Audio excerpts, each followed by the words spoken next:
Hello and welcome to the Training for Influence podcast, brought to you by me, Tammy Banks, Director of Taye Training and founder of the Training for Influence method.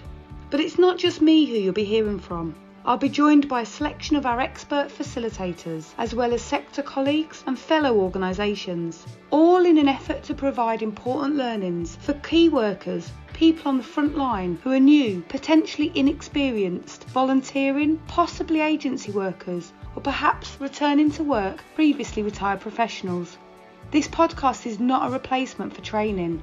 It aims to highlight important topics to act as an introductory resource for those delivering services under these unprecedented circumstances. We asked our facilitators to select 5 top takeaways from a course they deliver. Takeaways the delegates have fed back that are really key, or they as a facilitator think are fundamental to the session. In this episode, we'll be speaking to Taye Training Facilitator Sally about safeguarding awareness. We'll be briefly covering terminology, types of abuse, recognising indicators, myth busting and reporting concerns. It's my great pleasure to welcome Sally O'Donnell. Hi Tammy. Hi, thank you so much for joining us today and giving up your time to share your top 5 learning points from the awareness course. It'd be great if we could just start by telling our listeners a little bit about you. Do you mind introducing yourself? I currently work for the NSPCC, where I am an area coordinator of the school service, where we look to go into every single primary school to talk to children about how they can keep themselves safe from abuse. And we promote speaking to trusted adults, and also as the Childline service, which is really, really helpful in the times that we're suffering with at the moment, because children need that additional support and reassurance. And then my work within sport, I do work for some county football associations and also a professional football club, where I look at all the different aspects of safeguarding within sporting kind of arenas, and particularly within football, to make sure children are as safe as they can be within a sporting context. That's great. Well, we're very pleased to have you as a Taye facilitator. We have operational experts that have connected knowledge of the customer group delivering our sessions, particularly so that they can answer those key questions for the people in the room. So we really appreciate and recognise your experience. Cheers. So we're going to talk about safeguarding awareness then. So this is the first course within our fleet of safeguarding courses. This course is suitable for everybody, and we would recommend that everybody and anybody attend it. So let's have a look at what this course is covering. Yeah, the safeguarding awareness is a really nice introductory course, just to give those that either haven't had any contact with safeguarding, any kind of safeguarding knowledge previously, or as a bit of a reminder if they've been out of the loop, or indeed if it's in a different context, because they may well have done some safeguarding with children and now they're in a safeguarding adults role. The course does cover both adults and children, but depending on the organisations that you're delivering it to on behalf of Taye depends on the specific focus of the information. So you'll weight it more heavily towards one customer group or another customer group, or one sector, or different types of responses and things, won't you? Yeah, absolutely. And sometimes it might be having a mixture in the room. So it's about making sure that whatever forum you're coming from and whatever on the ground and frontline issues you're dealing with, that you can take something really meaningful away from it. So talk to us about your key learning points then. How did you choose them and what are they? I looked at the content of the course and thought, right, well, what is it, the main things we absolutely want learners to take away from this session? If they learn nothing else, what 5 things do we want them to go away and have a think about and maybe dig a little bit deeper into, or really be able to relate them to their role? So the first one that would be useful to have a think about is terminology, because if you've never dealt with safeguarding before, and there's lots of different things that are bandied around and different words that are used, and in any sector it's like acronyms and things like that. So it's just about that familiarity and making sure somebody has a really good basic understanding of what the terms mean and how they look different from each other in some cases. Yeah, absolutely. A really great first key point for this course. So tell us, what are the terms that people get most confused by and what do they mean? I think that terminology between safeguarding and child protection is probably not the most difficult to differentiate, but one that seems to be interchangeable sometimes, and people can't really get a grip of it so easily. But it's really important because there is a nuanced difference between it. Child protection was what we probably talked about, 5-10 years ago, and we've moved forward from that. Safeguarding is very much the preventative side of it, and looking at how we protect people's health and well-being, and making sure that we're doing everything to put a person at the forefront. So safeguarding is that preventative measures, really, whereas child protection is that response to an actual incident, response to a child or a particular adult at risk. If they're at risk of significant harm or abuse, then that's the action that might be taken. So it's about making sure they can differentiate between those two terms, I think is the priority, really. Yeah, I agree. I think that exactly what you're saying there about people can get confused and interchange them, and actually if you look into the terms and you have a understanding of safeguarding, then the recognition, it's a really important recognition. Absolutely. And it's all, it's like having a safeguarding policy. It's all of those things that underpin everything about your policies and procedures and all those things, organisationally speaking, that we want to be in place, that we recognise those are really helpful and useful things to have. But yeah, the child protection is an action, it's a response. If a particular thing has happened or if somebody's at particular risk, then what are we doing about it? What is our response to that?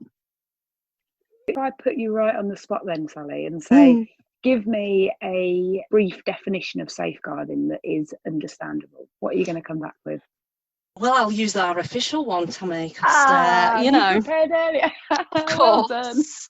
So, it's about people's health, well-being and human rights. And that's what it comes down to. It's that human element of recognising that we want people to live free from harm, abuse, neglect. And we know that. That's the kind of humanistic response in my view anyway. And it's making sure we have high quality health and social care. Brilliant. Love your choice number one. Thank you, Sally. No worries. So seamlessly then on to top learning point number two. Number two, well, the types of abuse, Tammy, because without that, if we can't, not but that when we're putting reports in and we're passing on our concerns to anybody else, we have to hang our hat on anything. It can just be how we feel. But I think if we don't know the types of abuse, then we're going to struggle. We need to have some underpinning knowledge. So to know those different types of abuse and the ones that are specifically, if we're working with children, what are those? And those additional ones that through our legislation have come through for adults as well. So this is interesting because this is a little bit like how long is a piece of string in the sense of there are absolutely a set number of categories of types of abuse. And if we have an understanding, just like you've said, then we'll be far better placed to recognise if somebody's at risk of harm, abuse or neglect, or indeed if they're at risk of causing harm, abuse or neglect, if we have an understanding of what the categories are. But also this element of it takes up about 3, maybe even 4 hours of the awareness training day. And then we follow up on it on alerter and responder and on every single refresher, because each category of abuse is detailed within itself. So within the podcast, we just have to recognise here that although we're going to touch on the categories of abuse, we'd really advocate, if you have the time, to go away and read it and learn a little bit more, particularly about the categories that are pertinent to the customers you're working with at the moment, because that will be different across customer groups, which categories are more specific to the people that you're working with at the moment. So with that warning, Sally, talk us through the categories of abuse.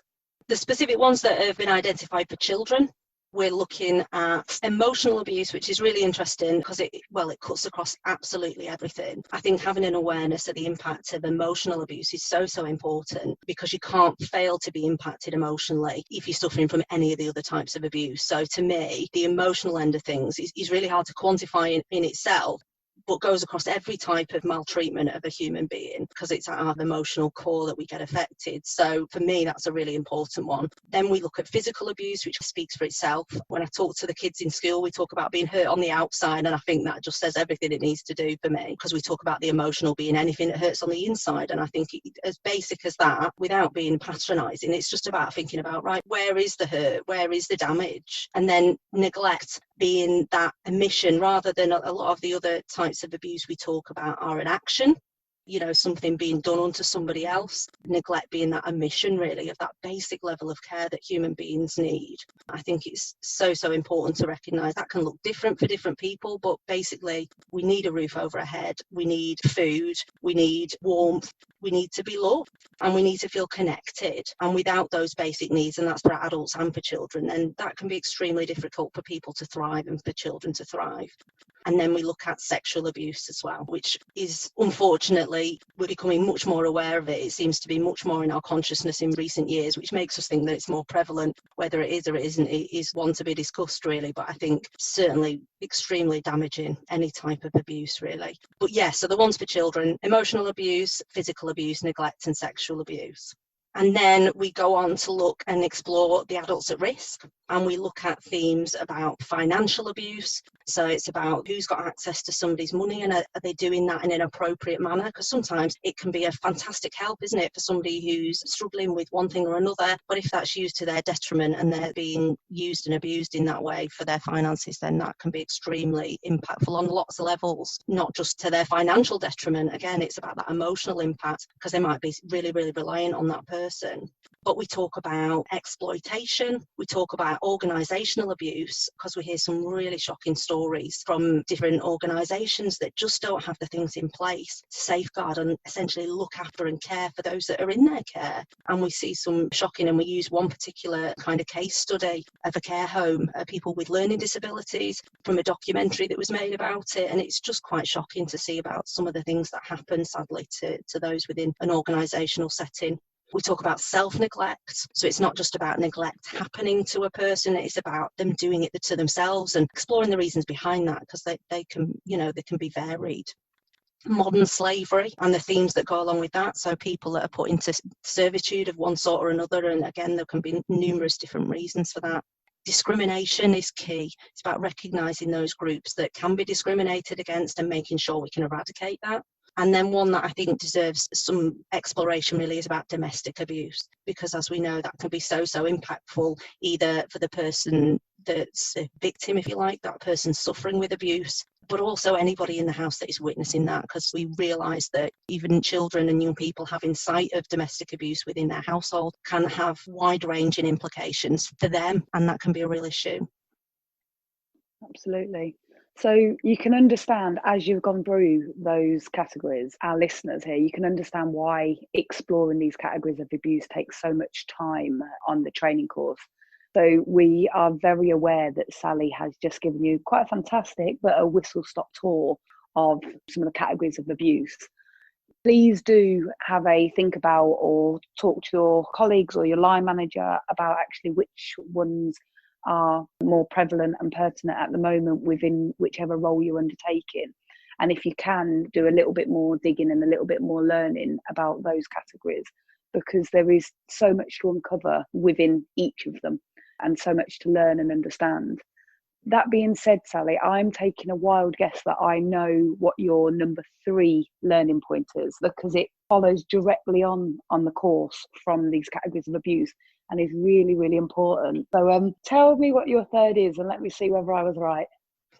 Well, number 3 is all about the indicators. How are we going to recognise? Yeah. How are we going to recognise these types of abuse? You can say, right, okay, that might be this and that might be that. But actually, how are we recognising that, and what are we seeing? So we can have, in the sessions, we have some really good discussions about the similarities in some of the things. So actually, you might be seeing one type of behaviour, but it might actually relate to several different types of abuse.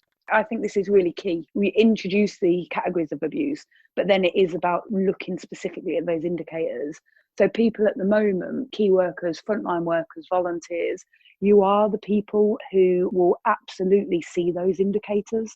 And it's about recognising them and then being brave enough to go and talk to somebody about those indicators or any concerns that you've got. So Sally, talk us through some of these indicators, how they might present. And you just started talking there about the interconnectivity of some of the indicators as well. Yeah, I think when we look at indicators, for me, I talk about red flags. And I think it's really important to have a think about just what are those things that just don't sit right with you. It's as much about a feeling as about, about processing how we feel about something. And sometimes that just warrants a bit of a discussion, and actually it might be nothing. But if something just doesn't sit right with us, then we have to question it and we have to approach it in some way and then deal with that. And that's a conversation to be had. But yeah, the indicators can be very similar. I always talk about change. Change is really key. And that can be really difficult if you don't know a person really well and you don't have that ongoing relationship with a person. But if you do notice, even if you're just visiting somebody 2 or 3 times, you might just see some different behaviours that you might go, oh, that seems different, because they came across a little bit differently last time I saw them. So change is really key for me. The other things, it might be, a lot of the times people feel guilty about the abuse they're suffering, even if they don't know they're being abused in a lot of senses, whether it's children or adults. And it's about that loss of confidence, that loss of self-esteem, that blaming themselves, thinking, is this my fault? So they'll exhibit behaviours to do with that as well. So they'll push that concern inside. So that brings out anxieties, self-harm. They might be using ways to manage that. So that might be through drugs and alcohol. It might affect their persona in lots of different ways. And again, that can cut across a lot of the different types of abuse. It's really hard to go, right, well, that's a distinct, issue with one type of abuse. Your example with your physical abuse is different things like obviously bruising and physical signs that are going to give you some clear indicators. But even then, people will go to long lengths to some extent. They might be completely covered up, and that might be their way of coping with it and trying not to display those indicators. Just generally thinking about that change of behaviours. Is there anything that we're seeing that causes us concern? Because that's what it comes down to at the bottom line. Absolutely. And I think one of the things that is really key when you're talking there that just kind of come to mind for me was some people won't recognise that they are suffering abuse. And it is about you being able to recognise for them in some cases. And where you'd said, if it doesn't feel right, then actually explore it further, talk to somebody about it. I think the other thing there is that there may be people as well that do recognise that they are being abused and will disclose that abuse to you. And that is the clearest indicator that there is a problem. Now, there's lots of discussions that are had about, do people make false allegations? And the evidence suggests that actually, even if a false allegation is made, there is a level of truth within that allegation. It doesn't necessarily mean that it's the person that they are accusing or that there's any rationale to it. But for somebody to make a disclosure of abuse, then they can't be feeling happy, safe, confident and comfortable, because people who feel like that don't make allegations of abuse. So 99% of the time, allegations of abuse are true. And for the few times that they're not, there usually is something else going on for that person within their lives. It's so key, Tammy. In all of the work that I do, we explore, and certainly, interestingly, when we speak to children, I go into schools and talk to them, and they say, what about if somebody made a call to Childline and it wasn't true? And I explain to them that we call them test calls. And I think if we approach it in that they're testing the system. And that goes for if somebody is directly disclosing some type of abuse, then I absolutely agree with what you're saying. They're testing the system to go, what will happen? What will this person do? So they may only give you a sliver of information about what's going on for them to see what you're going to do about it. Are you that person that's going to do something? If you are, then you might get the rest of it. But if you don't take the right action, and if you're not the person to do anything about it, or if you don't address it in any way, then the likelihood is they're not going to come through and be able to give you the rest of it. So it's very much about them testing the system in my experience, and certainly what I look at both in the context of all the work I do within safeguarding. Yeah, is that at the very minimum, a disclosure is an indicator of something. Absolutely. So yeah, very, very important to remember that. And I like to bring that one up really because it is a misconception of people that lots of allegations of abuse are false, and actually the statistics don't stack that up at all. In general, most of the allegations that are made will have truth in there.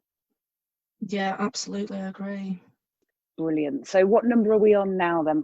So my number 4 is doing that little bit of myth busting, and a bit along the lines of what we were just talking about the lesser known, the lesser talked about things. And a really interesting exercise that we do is about men as victims, and we base it and watch a bit of footage from a documentary, which is so interesting, about an individual that suffered at the hands of his girlfriend. And it was horrific, the type of abuse that this chap suffered. And it's a chap called Alex Skeel. If you do get a chance to go and have a look at it, go and explore it, because it will bust any myths you think about men as victims, and the fact that sadly anybody can be a victim of any type of abuse. And we have these stereotypes in our heads maybe, but absolutely men can be equally at risk of abuse, of any type of abuse really. So it's useful just to go and have a look at that type of stuff.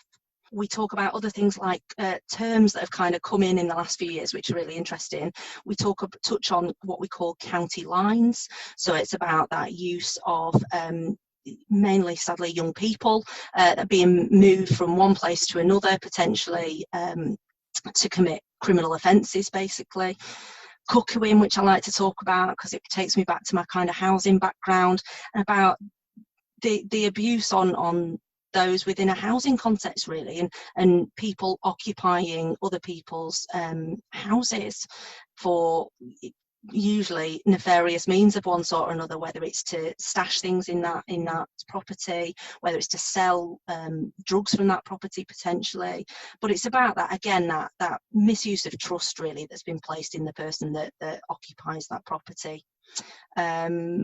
Looking at female genital mutilation and having some discussions about what that involves and the kind of cultural elements to that, because I think sometimes when we're dealing with any different issues, we can look at, right, well, do we feel that that's a cultural issue, or is that a legal issue, or should they be allowed to do this, that or the other?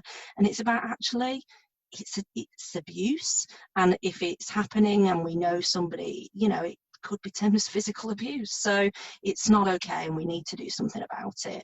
And recognising the interconnectivity of the different types of abuse as well, so recognising that rarely these things happen in isolation, so it's to get a really good awareness that one thing leads to another potentially in types of abuse, but they can just be interconnected, and people can be really, sort of trying to think of the right word, but they're debilitating, and it's really difficult for people to speak out sometimes, and how much they're relying on us to notice really issues that are going on, because sometimes people aren't in a position to disclose of their own accord. Absolutely, yeah, really, really key. And I think as you're talking through all of those kind of different terms and the interconnectivity and things like that, I guess one of the things I want to say to our listeners is we're really aware that this is a lot of information for you to take in, and you don't need to be, after listening to this, there's no memory test. It is about introducing you to different concepts and different terminologies and raising your awareness of them. So Sally, you're talking there kind of really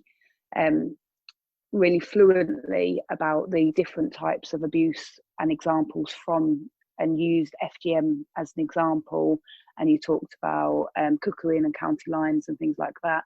People can find more information about that on our website at tayetraining.org.uk, and we'll put some links within the show notes as well. The NSPCC has some fantastic things, so please do go and find out more information about these, because we're aware that it's a bit of a drop in the ocean at the moment. But if on this podcast you've learned a term, or you're going away to find out some more about something, that's exactly what we're aiming to do. Yeah, absolutely. Just to give a bit of intro and a starting point. And if you think, oh, that might be something I'm interested in, or something that I might see or, connect with, then yeah, just go do a bit more research, go do a bit of digging, or ask people. There's likely be people within the organisations you're volunteering with or working with that will be able to, have some really interesting discussions with you about, right, well, yeah, this is what we've seen or what we've experienced. And I think that's the really useful conversation, whether it's in training or within your working context, that can give you some really valuable experience. Absolutely. Brilliant. So last but not least then, number 5. So number 5 is arguably the most important one of all, in terms of our roles and responsibilities, and what do we do with this information if we've had somebody disclose something to us, if we've seen some of those indicators, those red flags are going off, and something doesn't sit right with us. What are we going to do with that information? And the bottom line is we have to do something. no action is not an option. So we need to do something, and what you need to be doing is discussing that concern with somebody. Now, whether that's your volunteer manager, whether that's your line manager, whoever the person that is your kind of nominated person that you're connected with as a volunteer or within your organisation if you're an employee, then go and have that discussion with them to say, needs to be factually information that you're putting across. So what is it that you saw? What is it that caused you concern, and in what context did you see it? And have that discussions with them, so then it can be recorded appropriately and it can be acted on. But anything that doesn't sit right with you whatsoever, then please pass that information on. It's not your duty to investigate it. It's not your duty or anybody's duty to put their spin on it. How do I think this has come about? Or what? It's not about that speculation. It's about facts and passing it on. Absolutely. That's so important. And I'm so glad that you finished with that, because I think within the context of this podcast, it's also really important to say that you don't have to be able to identify it either. You're not expected to be an expert safeguarder. You're not expected to be the designated safeguarding officer. If you can't identify it through the quick whistle-stop tour we've given you of categories of abuse or further learning that you've done, that's still okay. If it doesn't sit right with you, if it doesn't feel comfortable, if there's some indicators and you're just not sure, go and have a conversation with somebody. Conversations never ever killed anybody. Sharing information and having a discussion with somebody and asking their opinion and their perspective is exactly what we should be able to do. We have to bear in mind that we all have different experiences, different frames of references. Something that I notice and doesn't look right to me today, you might not notice tomorrow, Sally, because we're very different people who feel and think and have experienced different things. But for our listeners, I really want to get across that you don't have to be experts in this. Within these complex times, you are going to be the people that are out there having contact with a vast number of vulnerable people, marginalised people, people with complex needs. If something doesn't feel right, something doesn't look right, talk to somebody about it. Talk to one of your colleagues, talk to your line manager. Just as Sally said, don't feel like you need to have all of the answers, because you really don't. And I can tell you, I've worked in safeguarding for over 20 years, and I'm sure Sally will say the same in a moment. And I absolutely do not have all of the answers, not by any stretch of the imagination. I'm still constantly asking my colleagues, my friends, my peers, what's your opinion on this? What do you make of this situation? We have different frames of references. We need to recognise that and be kind to ourselves and say we don't have to have the answers to everything, but we do need to recognise the importance of having that conversation and raising that possible concern. Absolutely. And I think it's so important to remember we're all human beings, and human beings react differently to all kinds of different situations. So 2 heads are always going to be better than one. I'm always having conversations with my colleagues and other people within working contexts that sit in different areas of responsibility, because what I might see as a concern, actually, they might recognise is that's pretty standard behaviour. So what we need to understand is that we're never going to all have the answers. But just for me, if something doesn't feel right, if something doesn't look right, it's all about having that conversation and passing that information on. And then we've performed our duty. And also, nobody would want anybody to go home, whether it's in a volunteering capacity or an employed capacity, carrying that kind of worry and level of concern around with you. You always need to pass that on and make sure, as much as you're looking after those other people that is your client group, you're also looking after yourself. Nobody would have an expectation that you're carrying that level of risk and that level of concern around and holding on to it yourself. So on both levels, it's so important that you offload, you tell somebody, you give that factual information over, and let people manage that and deal with that. Fantastic. Sally, I have absolutely loved this conversation. I could talk to you all night, but I promised that we'd keep these podcasts under 30 minutes. So I really appreciate your time, and I'm sure our listeners really appreciate your time, and you've brought some fantastic learning points for us today. Is there anything you would like to say to the listeners before you sign off? I think just hopefully they found it useful, hopefully they find it interesting. And even if there's just one thing you can have a think about after listening to the podcast and go, I'm going to have a think about that, that's really relevant to my role and what I'm doing, then that's useful to me. And I think that's a fantastic thing, just to get you thinking about who can you speak to within your organisation, who is that go-to person for you. That arguably is going to be really key. So yeah, I think that would be it. Brilliant. Thanks so much for listening today. We hope it's been time well spent. I'd like to finish by saying a huge thank you. Whether you're working or volunteering on the front line with vulnerable and/or complex people, a manager supporting a team, or part of the cogs that keep the wheels of a frontline organisation turning, truly, thank you. It's only together that we can help people stay safe and prevent harm and abuse. Please don't forget about yourself though. No one, no matter how amazing, can pour from an empty cup. There is a reason emotional resilience features in all our courses, irrelevant of the subject. It's because it matters. You matter. Take care of yourself. If you'd like to know more about me, Tammy Banks, Taye Training, or the Training for Influence methodology, please have a read of the show notes. You can also find us on all social media platforms at Taye Training, or contact me directly via email, tammy@tayetraining.org.uk. If you hadn't noticed already, I love to talk. Have a good day.